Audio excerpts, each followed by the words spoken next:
en el Departamento de Actividades Programadas, con el doctor Pedro Waters.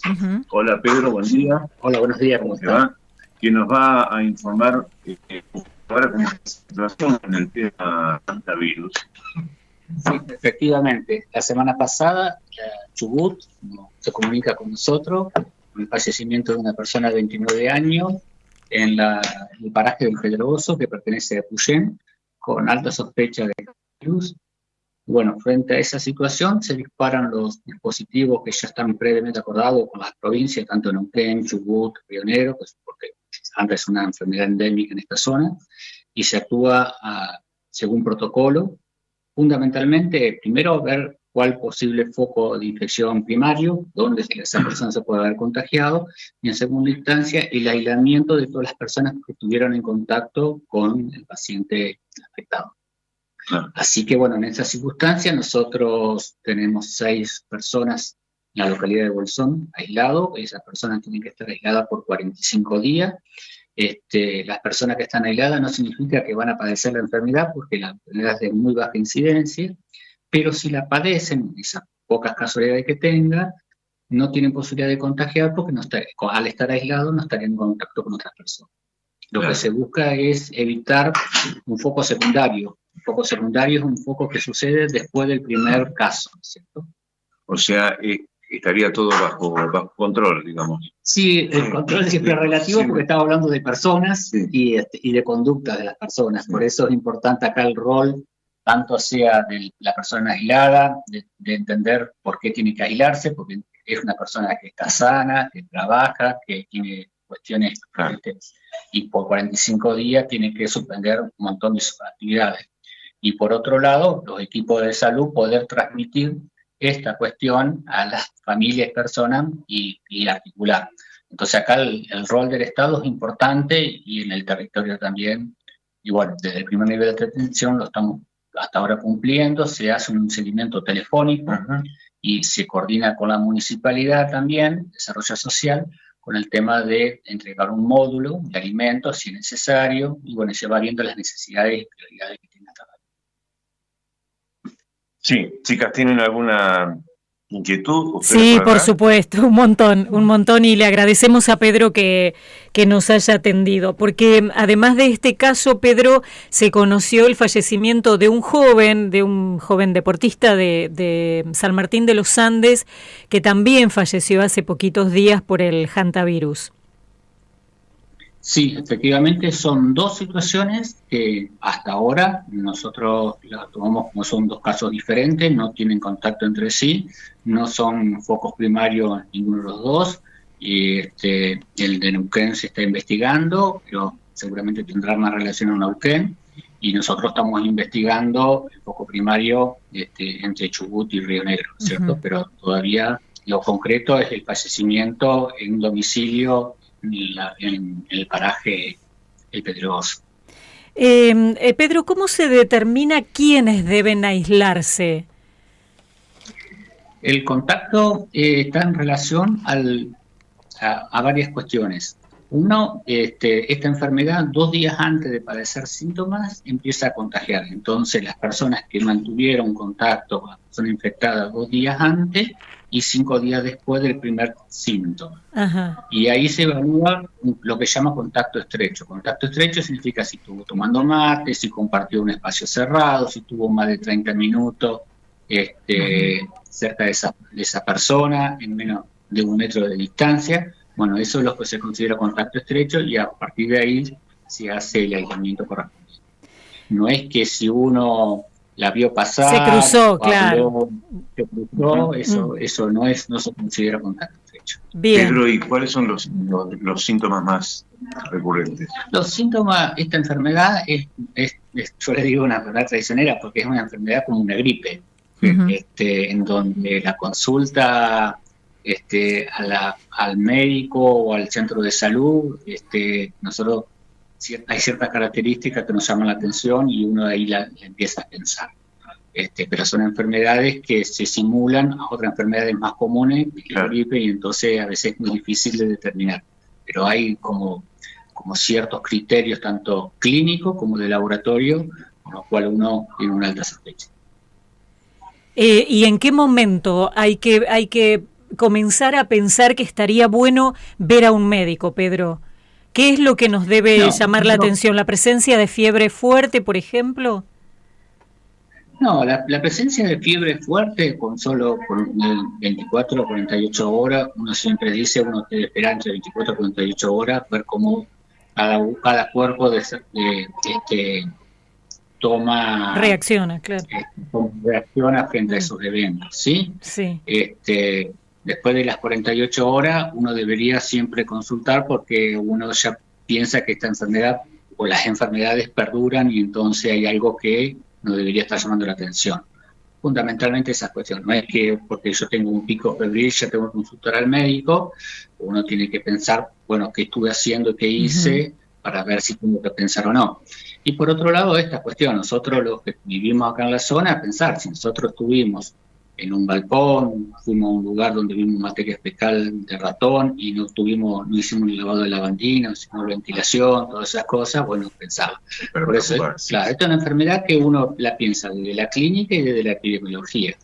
Y cada uno de nosotros deberíamos pensarlas también así. Es muy difícil porque uno en la vida cotidiana está continuamente en relación a esta instancia. Y cuando lo primero que hace uno es automedicarse, o sea, ante el primer síntoma vamos y compramos algo en la farmacia para aplacarlos y me parece que ahí es donde estamos cometiendo el error grave. Sí, uno debería usar más métodos naturales que eso mejora. Igual un paracetamol, un ibuprofeno que uno tome porque uno tenga una fiebre, uno no hace mal y a veces mejora y resuelve, ¿sí? Bien. Ahora, si nosotros estamos durante 48 horas automedicándonos, ahí estamos complicándonos. Y si además vamos a una farmacia y buscamos un antibiótico, estamos más complicados todavía. Es decir, la automedicación no es buena. Si una medicación muy racional, muy con un principio de un síntoma, uno no debería pensar que está mal, porque bueno, es algo que en la vida cotidiana lo hacemos. Pero si durante 1 o 2 días seguimos con síntomas, uno debería reconsultar, ¿cierto? Y pensar también que si yo estoy engripado, bueno, evitar lugares cerrados, ventilar el lugar, lavar las manos, usar barbijo si tengo, es decir, utilizar otros medios que hoy la medicina y la ciencia nos dice que previenen que otros se enfermen, porque acá el problema es que estamos enfermando al que más queremos, que es el que está al lado nuestro. Doctor, buenos días. Una consulta quería hacerle. ¿Las 6 personas que han sido aisladas son de Bolsón o son de El Pedregoso? No, nosotros tenemos 6 de Río Negro, que son de Bolsón, y Chubut tiene 4 que son de ellos. Sinceramente no sé de qué localidades son, pero son 4 personas que han aislado Chubut. Perfecto. Quería saber, porque todavía, como usted decía, todavía no se ha podido identificar cuál es el foco primario, el lugar donde se ha generado este contagio. Sí, todavía no, pero recordemos que el periodo de incubación son 45 días. Claro. Por otro lado, la persona falleció, entonces nosotros tenemos que buscar por tercero a ver dónde transitó durante 45 días esta persona. O sea que el foco primario va a ser muy difícil de detectarlo, a no ser que sea un lugar claro. Claro, es complejo.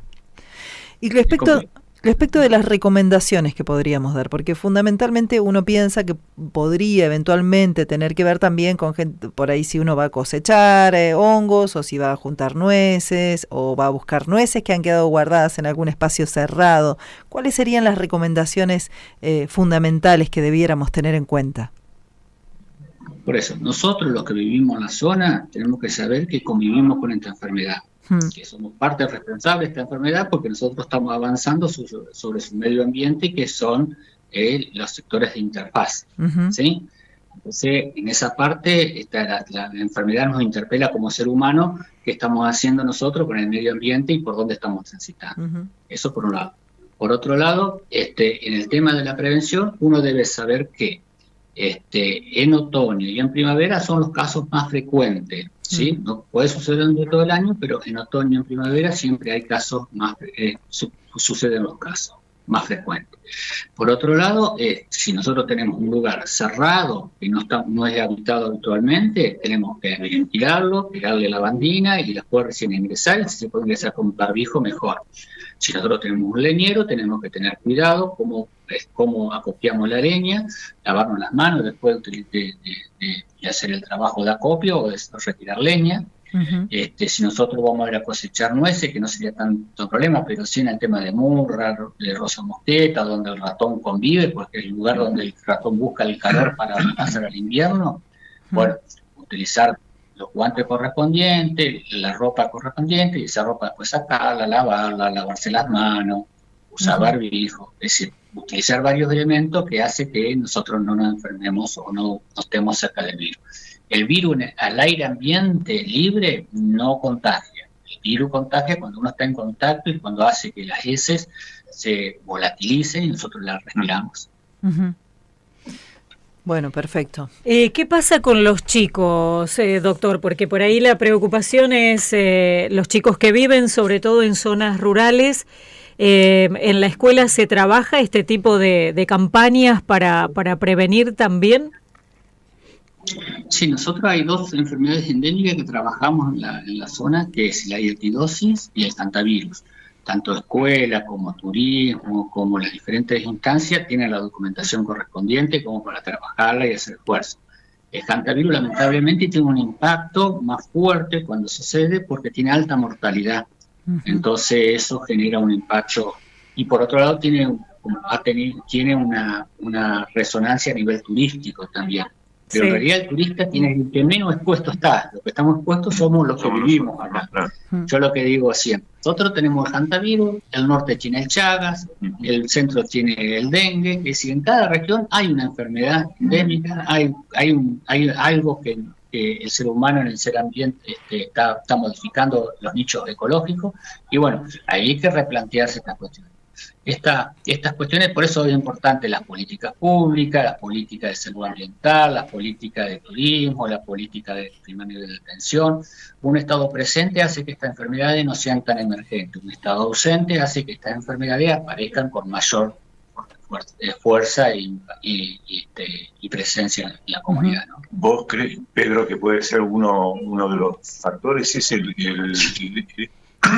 hecho del estado ausente? El estado ausente favorece que estas enfermedades tengan mayor posibilidad de tener mayor impacto.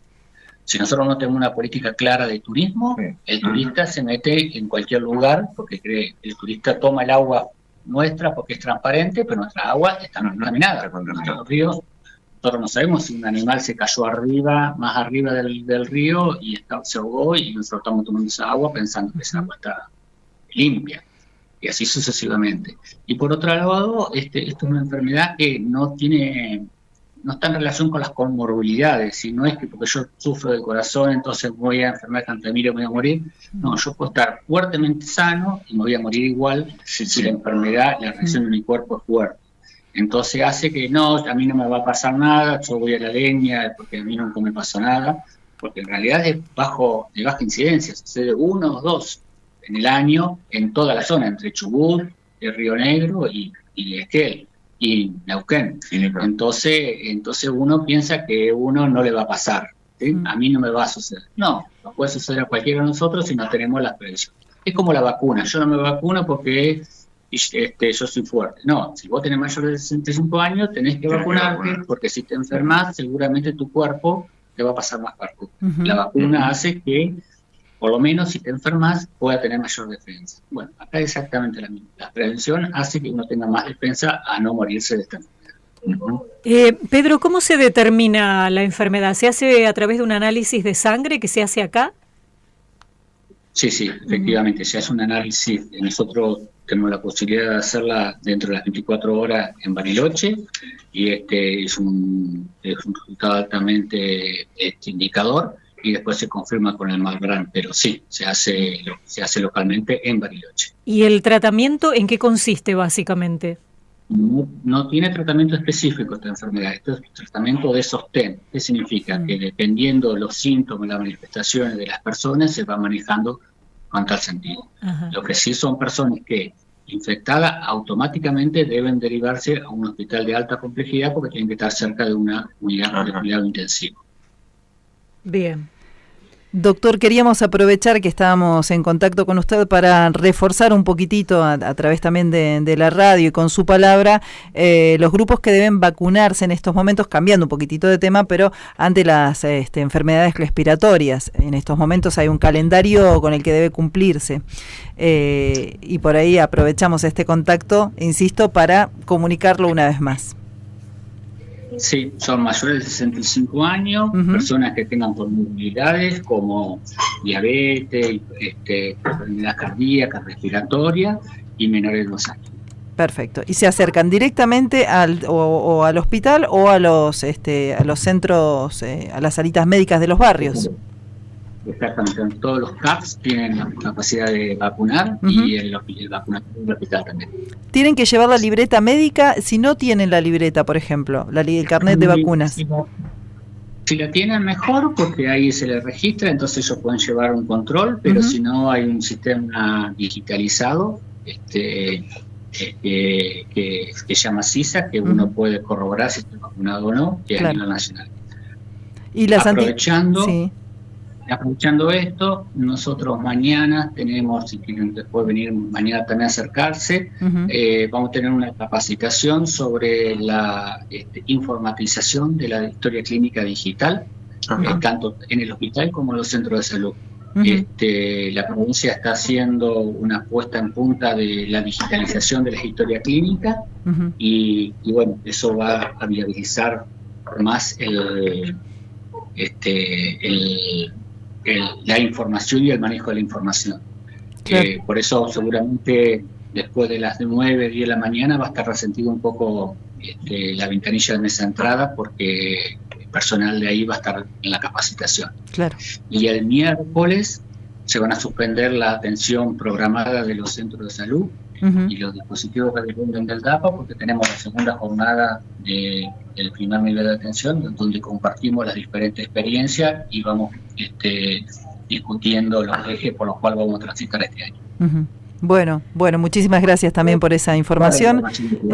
Recordamos entonces para todos los mayores de 65 años y también quienes tengan factores de riesgo entre los 2 y los 64 años. Importantísima la vacunación y cumplir con este calendario de antigripales y todas las enfermedades respiratorias. Importantísimo. Gracias por habernos atendido, Pedro, muy amable. Las embarazadas, las puérperas también y los menores de 2 años también. Perfecto. Bueno, chicas, muchas gracias. Y me hicieron acordar que hoy tengo que vacunar. Claro, exacto. Así que voy a aprovechar eso. Bueno, le decimos un montón de gracias al doctor Pedro Waters, que nos atendió muy amablemente aquí en el Departamento de Áreas Programadas.